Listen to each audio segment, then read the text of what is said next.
Hi, my name is Barrett. I'm one of the osteopaths at the Revitalize Clinic. Today I'm going to talk through how we would scale up some exercises for a groin strain. So to begin with, what I would suggest doing is just working on a sort of a lateral lunge position.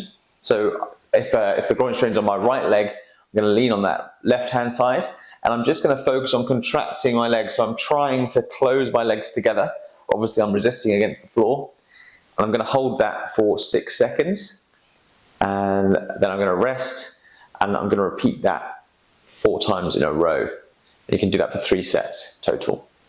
For stage number 2, we're going to just make this into a little bit more of a dynamic exercise. So what I'm going to be doing is lunging into that left leg, but I'm going to try and be decelerating with the right hand side. So the whole time I'm really trying to actively control my movement down with this right hand leg. So stage 3, I'm just adding a little bit of weight to my body now. So I'm just keeping that in the rack position and exactly the same exercise. I'm just lunging out to the side and I'm really actively trying to slow down that movement with my right leg. My name's Barrett. I'm one of the osteopaths at the Revitalize Clinic. If you're in trouble or need any help with your rehab, give us a call.